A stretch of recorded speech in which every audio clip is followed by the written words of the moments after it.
Sir, തുർക്കി നമ്മൾ ഒരുപാട് സഹായിച്ചിട്ടുള്ള ഒരു രാജ്യമാണ്. അപ്പോൾ പക്ഷേ അവരുടെ നിലപാട് എന്താണ് എന്നുള്ളത് പഹൽഗാം അറ്റാക്കിന് ശേഷം നമുക്ക് വ്യക്തമായതാണ്. അതിനുള്ളൊരു മറുപടി സൈപ്രസിൽ പോകുമ്പോൾ മോദി കൊടുക്കുകയും ഒക്കെ ചെയ്തിട്ടുണ്ട്. പക്ഷേ ഇപ്പോൾ തുർക്കിയുടെ ഒരു നിലപാട് അത് ഏറെ ചർച്ചാ വിഷയമാകുന്നുണ്ടെന്ന് തോന്നുന്നു. കാരണം അവർ ബംഗ്ലാദേശിനെ സഹായിക്കാൻ ഒരുങ്ങുന്നു. അവിടുത്തെ മന്ത്രിയുമായിട്ട്, വിദേശകാര്യ മന്ത്രിയുമായിട്ടോ മറ്റോ സംസാരിക്കാൻ ഒരുങ്ങുന്നു എന്നുള്ള കാര്യങ്ങളൊക്കെ പുറത്തു വരുന്നു. ഇത് എങ്ങനെയാണ് നമ്മളെ അത് ബാധിക്കുമോ? എങ്ങനെയാണ് ഇതിന്റെ ഒരു വരും വരായികകളൊക്കെ ഉണ്ടാവുക? നമ്മളെ ബാധിക്കുമോ എന്ന് ചോദിച്ചാൽ അതിനെപ്പറ്റി പറയുകയാണെങ്കിൽ ബാധിപ്പിക്കാനാണല്ലോ നോക്കുന്നത്. ബംഗ്ലാദേശിന്റെ അകത്ത് സഹായിച്ചാൽ, അല്ലെ ബംഗ്ലാദേശ് ഇന്ത്യയുമായിട്ട് ഒരു അറ്റാക്ക് നടത്തിയാൽ നമ്മളെ ബാധിക്കുമോ എന്ന് ചോദിച്ചാൽ അതിന് ആദ്യത്തെ ഉത്തരവ് എന്ന് പറഞ്ഞാൽ ഇപ്പൊ നമുക്ക് ഈ കാലിലെ രോമം പറിച്ച് കളയുന്നത് പോലെയുള്ളൂ ബംഗ്ലാദേശ്. മനസ്സിലായി? കാരണം നമ്മുടെ ബോർഡർ സെക്യൂരിറ്റി ഫോഴ്സിന്റെ അത്രയും ഇല്ല മൊത്തത്തിൽ പട്ടാള അവിടെ. ഏതാണ്ട് 80,000 പട്ടാളം, 78,000 പട്ടാളമേ ഉള്ളൂ. അതിനകത്ത് 40,000 ഉള്ളൂ സൈനികർ, ബാക്കി ഈ ഓഫീസ് സ്റ്റാഫ്. അപ്പം അതവിടെ നിൽക്കട്ടെ. അപ്പൊ പിന്നെ എല്ലാരും ഈ പറഞ്ഞതുപോലെ നമുക്കെതിരെയുള്ള ശത്രുക്കളെ പ്രൊമോട്ട് ചെയ്യുന്നതിന് നമ്മുടെ ശത്രു രാജ്യമായിട്ട് നമ്മൾ കരുതിയിരിക്കുന്ന പാകിസ്ഥാൻ ഒന്നാമത്, അതിന്റെ കൂടെ ചൈന, പിന്നെ ഇത് വന്നപ്പോ അസർബൈജാനും തുർക്കിയും ഉണ്ടായിരുന്നു. തുർക്കി പഹൽഗാം വിഷയം, അതിനുശേഷം സിന്ദൂർ ഓപ്പറേഷൻ അറിയാമല്ലോ. സിന്ദൂർ പഹൽഗാം വിഷയത്തിന് ശേഷം ഈ പറഞ്ഞതുപോലെ സിന്ദൂർ ഓപ്പറേഷൻ നടന്നു. പഹൽഗാം കഴിഞ്ഞപ്പോൾ അവിടെ C-17 അവരുടെ 3 ചരക്ക് വിമാനം വന്ന് അവിടെ ഇറങ്ങുന്നു. അപ്പൊ അത് രാജ്യാന്തര അല്ലെങ്കിൽ ലോകം മൊത്തം നോട്ട് ചെയ്യുന്നു ആ ചരക്ക് വിമാനം എന്തിനവിടെ ഇറങ്ങുന്നു. ലോക മാധ്യമങ്ങൾ അത് റിപ്പോർട്ട് ചെയ്യുന്നു. അപ്പം ഇന്ത്യക്ക് മനസ്സിലായി, ഇന്ത്യ അവരെ അതിർത്തി അറിയിച്ചു. അതായത് ഈ ചരക്ക് വിമാനത്തിൽ ഈ പറയുന്ന മിസൈലുകൾ, ഡ്രോണുകൾ, പ്രതിരോധ സംവിധാനങ്ങൾ ഒക്കെ കൊടുത്ത ഇന്ത്യ അറിയിച്ചു എന്ന് പറഞ്ഞാൽ നമ്മൾ അറിഞ്ഞിട്ടുണ്ട് ചേട്ടാ എന്നുള്ളതാണ് അതിന്റെ അർത്ഥം. അല്ലാതെ ഇന്ത്യക്ക് ഇതിനകത്ത് അതിനുശേഷം പടക്കപ്പലുകൾ, ഈ പറയുന്ന ഖത്തറിൽ നിന്ന് വരേണ്ട പടക്കപ്പലുകൾ ഇതിലേക്കൂടെ പോയതായിട്ട് റിപ്പോർട്ട് വന്നു. അതായത് ഞാൻ പറഞ്ഞു വന്നത് അക്ഷരാർത്ഥത്തിൽ പാകിസ്ഥാൻ ആയുധം അതിനുശേഷം യുദ്ധം ചെയ്യാൻ വളരെ കൃത്യമായിട്ട് ചൈനയും മറ്റാൾക്കാരും ഒക്കെ രഹസ്യമായിട്ട്, അല്ലെങ്കിൽ ചൈനയുടെ കയ്യിൽ നേരത്തെ മേടിച്ചു വെച്ചിരുന്നെങ്കിൽ ഇപ്പോൾ അതിനുശേഷം അറ്റാക്ക് വന്നാൽ കൊടുത്തതിന്റെ ഫലം അനുഭവിച്ചല്ലോ. കൊടുത്തു. ഇയാൾ വലിയ ഡ്രോണാണ്, ഞങ്ങളുടെ ഡ്രോൺ ലോകത്തെ ഏറ്റവും വലിയ ഡ്രോണാണ്, ഡ്രോൺ സാങ്കേതിക വിദ്യയിൽ ഞങ്ങളെ വെല്ലാൻ ആരുമില്ല. പണ്ട് ഫ്രാൻസിനെ വരട്ടി അസർബൈജാൻ ഉപയോഗിച്ചുകൊണ്ടിരിക്കുന്നു, അർമീനിയക്കെതിരെ യുദ്ധം ചെയ്തുകൊണ്ടിരിക്കുന്നു, ഭയങ്കരമാണ്, എവിടെ ഇട്ടാലും പിടിക്കാനൊക്കത്തില്ല എന്നൊക്കെ പറഞ്ഞുകൊണ്ട് വന്ന് ഇവിടെ നമുക്കെതിരെ പ്രയോഗിച്ച് അവന്റെ ഡ്രോണും പോയി, അവന്റെ ആസനം കീറി അവൻ പോയതാ. എന്നിട്ട് അവൻ പഠിക്കുന്നില്ല. അതിനുശേഷം മോദി എന്ന് പറയുന്ന വലിയ നയതന്ത്രജ്ഞൻ അവിടെ ചെന്നിട്ട് സൈപ്രസിൽ പോയി. സൈപ്രസിൽ ഇവൻ ഈ കാശ്മീർ ചെയ്യുന്ന പോലെ സൈപ്രസിന്റെ ഒരു മുസ്ലിം ഏരിയ ഉള്ള ഒരു ഭാഗം അവന്റെ കയ്യിലുണ്ട്.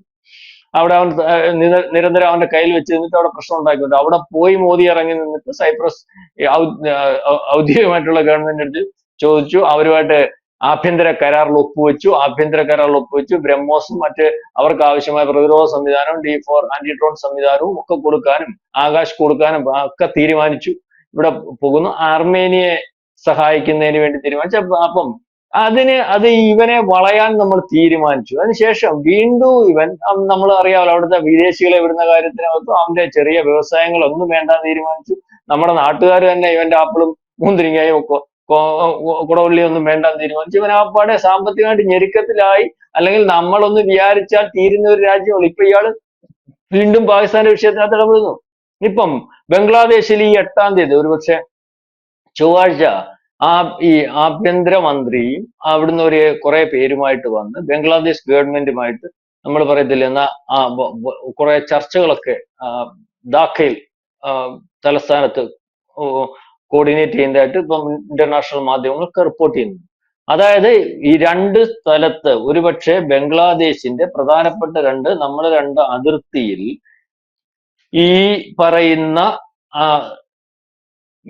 പ്രതിരോധ സംവിധാനം വെച്ചു കൊടുക്കുന്നതിന് വേണ്ടി ഈ പറയുന്ന ബംഗ്ലാദേശ് തയ്യാറാകുന്നു എന്നുള്ളതാണ് നമുക്കറിയാൻ സാധിച്ചത്. അതായത് ഏറ്റവും പ്രധാനപ്പെട്ട നമ്മുടെ ബോർഡറിൽ പ്രതിരോധ സംവിധാനം വെച്ചു കൊടുക്കുന്നതിന് വേണ്ടി തയ്യാറാകുന്നു എന്നാണ് നമ്മൾക്ക് അറിയുവാൻ സാധിക്കുന്നത്. അതായത് ആവശ്യമായ ആയുധങ്ങൾ, ഡ്രോണുകളാണ് ഇവരുടെ പ്രധാനപ്പെട്ട ഒരു സംഭവം. ഡ്രോണുകളൊക്കെ കൊടുക്കുന്നതിനും ഇന്ത്യയെ ആക്രമിക്കുന്നതിനും, അല്ലെ ഇന്ത്യയെ പോലെ ഒന്നും ആക്രമിക്കാനൊന്നും പോകുന്നില്ല. ഇങ്ങോട്ട് കയറി അടിച്ചവനെ അടിക്കും എന്നുള്ളതല്ല. അത് നമുക്ക് ആക്രമിക്കാൻ പ്രാപ്തമായിട്ടോ അല്ലെങ്കിൽ നമുക്ക് യുദ്ധം ചെയ്യാൻ പ്രാപ്തമായിട്ടോ ഉള്ള ഒരു രാജ്യമൊന്നും അല്ല ബംഗ്ലാദേശ്. നേരത്തെ ഈ രാജ്യം വളരെ കൂടുതലായിട്ട് നമ്മൾ സഹായിച്ച്, നമ്മൾ സൈനികരെ പരിശീലിപ്പിച്ച്, നമ്മളുടെ സഹായത്തോടു കൂടിയൊക്കെ നിന്നിരുന്ന രാജ്യമാണ്. ഇനി നമ്മുടെ സഹായമില്ലാതെ ആ രാജ്യത്തിന് ഒരിക്കലും നിൽക്കാനും പറ്റത്തില്ല.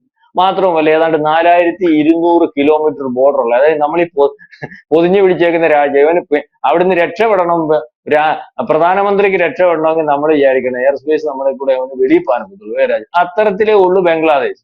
ആ ബംഗ്ലാദേശ് പിന്നെ ആരുടെയൊക്കെ കാര്യം പറഞ്ഞ് കേട്ടതുകൊണ്ട്, അല്ലെങ്കിൽ ഈ പറയുന്ന പാകിസ്ഥാന്റെയും, അല്ലെങ്കിൽ അവിടുത്തെ ആ രാജ്യത്തെ വെച്ചുകൊണ്ട് നമ്മളെ നിരീക്ഷിക്കുന്നതിനും ചൈനയെ നിരീക്ഷിക്കുന്നതിനും അല്ലെങ്കിൽ വേറെ ചില രാജ്യങ്ങളെയൊക്കെ നിരീക്ഷിക്കുന്നതിനും വേണ്ടി അവിടെ ഈ അമേരിക്കയ്ക്ക് പ്രാപ്തമായിട്ടുള്ള ഒരു ഗവൺമെന്റ് സംവിധാനം ഉണ്ടാകണം. ഹസീന ഇരുന്നപ്പോൾ അമേരിക്ക അടുപ്പിച്ചിരുന്നില്ല, റഷ്യയും ഇന്ത്യയും ഒക്കെ ആയിട്ടിരുന്നുള്ള ബന്ധം. അപ്പൊ അതിനുണ്ടാവണം. അതിനുവേണ്ടി ഈ യൂനസിനെ കൊണ്ടുവന്നു കഴിഞ്ഞതിന് ശേഷം അമേരിക്ക വിചാരിക്കുന്നുള്ള കാര്യങ്ങളൊന്നും അവിടെ നടന്നില്ല. അപ്പം അവിടെ എന്നും പ്രശ്നമാണ്, നമ്മളുമായിട്ട് വിഷയമാണ്, നമ്മളുടെ ബോർഡറിൽ. അല്ലെങ്കിൽ ഈ പറഞ്ഞ ചിക്കൻ നെക്കിന്റെ കാര്യമൊക്കെ നമ്മൾ പറഞ്ഞില്ല. ആസാം മുഖ്യമന്ത്രി പറഞ്ഞു, നീ ഒരു ചിക്കൻ നെക്കേ കണ്ടിട്ടുള്ളൂ, നിന്റെ 2 ചിക്കൻ നെക്ക് ഞാൻ കണ്ടുവച്ചേക്കും. അതായത് ആസാം മുഖ്യമന്ത്രിക്ക് അടിക്കാൻ പറ്റിയ സാധനമേ ഉള്ളൂ ഈ ബംഗ്ലാദേശ് എന്ന് പറയുന്നത്. നമുക്ക് മനസ്സിലായില്ല. ഇന്ത്യൻ പ്രധാനമന്ത്രിയോ നമ്മുടെ സൈന്യമോ ഒന്നും ഇടപെടണ്ട. ആസാം മുഖ്യമന്ത്രിക്കൊക്കെ അടിക്കാനുള്ള സാധനമേ ഉള്ളൂ ബംഗ്ലാദേശ്. അപ്പം അതേ രീതിയിലാണ് നമ്മളിപ്പം അവിടെ ഇയാൾ വന്ന് ചർച്ച നടത്തുകയും ഇയാൾ അവിടെ പ്രതിരോധ ഉപകരണങ്ങൾ ഫിറ്റ് ചെയ്യാൻ പോവുകയും ഒക്കെ ചെയ്യുന്നതായിട്ടുള്ള ഒരു ഇതുണ്ട്. അപ്പം ഈ അസർബൈജാൻ എന്ന് പറയുന്ന രാജ്യം നമ്മുടെ കൂടെ അറിയാമല്ലോ, ഈ തുർക്കിയുടെ കൂടെ നിന്നിട്ടുള്ള. അപ്പൊ അസർബൈജാൻ എന്ന് പറയുന്ന രാജ്യം ഉണ്ടായിരുന്നല്ലോ, തുർക്കിയുടെ. ഇപ്പൊ കൂടെ നമ്മൾ നിൽക്കുകയും നമുക്കെതിരെ നിൽക്കുകയും ഒക്കെ ചെയ്യുന്നത് ഇവർക്ക് ഈ മുസ്ലിം രാജ്യങ്ങൾ അല്ലെങ്കിൽ അറബ് രാജ്യങ്ങൾക്കകത്ത് ഈ ആസനത്തിൽ അല്ലെങ്കിൽ മൂലത്തിൽ ചൊറിച്ചിൽ കൂടുതലുള്ള രാജ്യമാണ് തുർക്കി, അസർബൈജാൻ ഒക്കെ എന്ന് പറഞ്ഞാൽ. അവർ ഈ ലോകം മൊത്തം ഈ മുസ്ലിം രാജ്യം ആക്കുന്നതിന് വേണ്ടി നിൽക്കുന്നതും അതിന്റെ ഒരു പണിയൊക്കെ എടുക്കുന്നതും ഒക്കെയാണ്. അപ്പൊ ഇയാൾക്ക് ഇതിന്റെ ഖലീഫയൊക്കെ ആണ് എർദോഗൻ. അപ്പൊ അതിന്റെ ഒരു കൂട്ടായ്മ വട്ടം വേറെ സംവിധാനവും കാര്യങ്ങളും ഒന്നുമില്ല. അപ്പാടെ ഞാൻ മുമ്പേ പറഞ്ഞ പോലെ ഡ്രോണൊക്കെ വിറ്റാ ജീവിച്ച, അതും ഇപ്പൊ നമ്മുടെ സിന്ധൂരിന് ഡ്രോൺ വന്നതോടുകൂടി ഇവൻ ഡ്രോണും മറ്റു കാര്യങ്ങളും ഒന്നും ആർക്കും വേണ്ട. പിന്നെ ഇപ്പം റഷ്യയുമായിട്ടൊക്കെ ഒരു ബന്ധമുണ്ട്, നാറ്റോ രാജ്യമാണ്, ഇയാളെ കയറി ആക്രമിച്ചാൽ അമേരിക്ക മറ്റു കാര്യങ്ങളൊക്കെ ഇടപെടുന്നൊക്കെ ഉള്ള ഒരു രീതിയുണ്ട്. അതുകൊണ്ട് ഇയാളെ അടുത്ത അർമേനിയ എന്ന് പറഞ്ഞൊരു പറയുന്ന ഒരു ക്രിസ്ത്യൻ രാജ്യമുണ്ട്. ആ ക്രിസ്ത്യൻ രാജ്യത്തിനകത്ത് കയറിപ്പോ സൈപ്രസിനകത്ത് വിഷയം ഉണ്ടാക്കും. അപ്പൊ ഇവിടെ എല്ലാം നമ്മൾ പോയി വേണ്ട ആയുധങ്ങളും അതിന്റെ പ്രതിരോധ കരാറുകളും മറ്റു രീതിയിലൊക്കെ കൊടുത്തിട്ടുണ്ട്. അപ്പം അതിന് പകരമായിട്ട് പുള്ളി ഇവിടെ വന്നിട്ട് ബംഗ്ലാദേശിനെ ഒന്ന് സഹായിക്കാനും ബംഗ്ലാദേശിന് ആയുധം കൊടുക്കാനും ബംഗ്ലാദേശിന് പ്രതിരോധ സംവിധാനം ശക്തിപ്പെടുത്താനും ഒക്കെ ഒരു മറുപടി എന്നോളം നിൽക്കുകയാണ്. അപ്പൊ അതൊന്നും ഇവിടെ ഏക്കുന്ന വിഷയമില്ല. മാത്രമല്ല, ഈ കഴിഞ്ഞ ദിവസങ്ങളിൽ ഒരു വാർത്ത വന്നാൽ S-400 ഇപ്പൊ ഈ തുർക്കിയുടെ കയ്യിലിരിക്കുന്ന ആർക്കെങ്കിലും കൊടുക്കണം, അതിന് വെക്കണ്ട, അത് നാറ്റോ രാജ്യമായതുകൊണ്ട് റഷ്യയുടേതായതുകൊണ്ട് ഇയാൾ കൈവെക്കേണ്ടതെന്ന് പറഞ്ഞു. ഇപ്പൊ ഇത് വിൽക്കാൻ കഴിഞ്ഞ ദിവസം അവിടുത്തെ ഒരു മുൻ മന്ത്രി പറഞ്ഞല്ലോ, ഇത് വിൽക്കാൻ വേണ്ടി അല്ലെങ്കിൽ ഒന്നെങ്കിൽ ഇന്ത്യക്ക് കൊടുക്കും, ഇന്ത്യക്ക് ഇത് മേടിക്കേണ്ട കാര്യമില്ല, റഷ്യയുടെ നമുക്ക് ഡയറക്റ്റ് കിട്ടുന്നുണ്ട്. മാത്രമല്ല, ഇന്ത്യ റഷ്യയുടെ അനുവാദമില്ലാതെ മേടിക്കാൻ പറ്റത്തില്ല, റഷ്യയുടെ അനുവാദമില്ലാതെ ആർക്കും കൊടുക്കാൻ പറ്റത്തില്ല. അപ്പൊ അടുത്തവൻ കൊടുക്കാൻ പറഞ്ഞത് അന്ന് പാകിസ്ഥാനാണ്. നമ്മളിപ്പം വിചാരിക്കുന്നത് ഇവൻ ചിലപ്പം തുർക്കി ഇത് ഈ ബംഗ്ലാദേശിനങ്ങ് കൊടുത്താലോ എന്ന് വിചാരിക്കുന്നുണ്ടോ? അയാൾ വിചാരിച്ചാൽ പോരാ, റഷ്യയുടെ അനുമതി വേണം. ഒരു ആയുധം കൊടുക്കുമ്പോൾ ആയുധത്തിനകത്ത് ആ ആയുധം കൊടുക്കണമെങ്കിൽ കൊടുക്കുന്ന രാജ്യത്തിന്റെ അനുമതി, യുദ്ധം ചെയ്യണമെങ്കിൽ പോലും ഏത് രാജ്യത്തിനെതിരെ പ്രയോഗിക്കണം എന്ന് അല്ലെങ്കിൽ അത്തരത്തിൽ തീരുമാനം എടുക്കണമെങ്കിലും ആ രാജ്യത്തിന്റെ അനുമതി വേണം. പിന്നെ ഇത് ഇപ്പൊ അവിടെ കൊടുത്താൽ ഇത് ഓപ്പറേറ്റ് ചെയ്യുന്ന ഉള്ള പട്ടാളക്കാരനെ നല്ലപോലെ പരേഡ് എടുപ്പിക്കാൻ ആളില്ലാത്ത രാജ്യമാണ്. നമ്മളെ അറിഞ്ഞ് അന്ന് പരേഡ് എടുപ്പിച്ചുകൊണ്ടിരുന്നു. എന്റെ ടെക്നിക്കൽ സംവിധാനം കൊടുക്കണ്ടേ? ആ ടെക്നിക്കൽ സംവിധാനം കൊടുക്കണമെങ്കിൽ റഷ്യയുമായിട്ട് ഇടപാട് നടത്തിയാലേ. തുർക്കിക്ക് റഷ്യയുടെ സഹായമില്ലാതെ ഈ പറയുന്ന പ്രതിരോധ സംവിധാനം പ്രയോജനപ്പെടുത്താനോ ഉപയോഗപ്പെടുത്താനോ ഒന്നും സാധിക്കത്തില്ല. അത്രയ്ക്കുള്ള വലിപ്പമൊക്കെ ഉള്ളൂ. ഡ്രോൺ സംവിധാനത്തിനകത്തും ചിപ്പ് സംവിധാനത്തിനകത്തും ഒക്കെ കുറച്ച് ടെക്നിക്കലി അല്ലെങ്കിൽ അവന്റെ ടെക്നോളജി കുറെ മുന്തിയതായിരുന്നു. ഇല്ലാത്ത കാര്യം പറയാൻ പറ്റില്ല. അത് ഈ ഞാൻ മുമ്പേ പറഞ്ഞ പോലെ സിന്ധുവിന് ശേഷം ഇനി വേറെ ടെക്നോളജി കൊണ്ട് വരേണ്ടതായിട്ടുണ്ട്. അവന്റെ ഡ്രോൺ നമ്മുടെ കയ്യിൽ ജാം ചെയ്ത് പിടിച്ചിട്ടുണ്ട്. അവന്റെ ടെക്നോളജി മൊത്തം ഇപ്പൊ ഇന്ത്യയിലാണ്. ഇതിനകത്ത് അഴിച്ചിട്ട് റിവേഴ്സ് എഞ്ചിനീയറിംഗ് നടത്തിയാൽ ഇവന്റെ ഡ്രോൺ എന്താണെന്ന് മനസ്സിലായി. ഇതിനപ്പുറമുള്ള ഡ്രോൺ ഇവന്റെ നമുക്ക് നിർമ്മിക്കുന്നതിന് വേണ്ടി സാധിക്കും. ഇവന്റെ ഡ്രോൺ അഴിച്ചിട്ട് നമുക്ക് വേറെ ഡ്രോൺ ഉണ്ടാക്കണ്ട. ഞാൻ പറയാം, ഇവൻ എന്തുവായി വലിയ ടെക്നോളജി എന്ന് പറഞ്ഞ് വെച്ചുകൊണ്ടിരിക്കുന്നത് നമുക്ക് ഇപ്പൊ അഴിച്ചു നോക്കാൻ പറ്റുമെന്നേ പറഞ്ഞുള്ളൂ.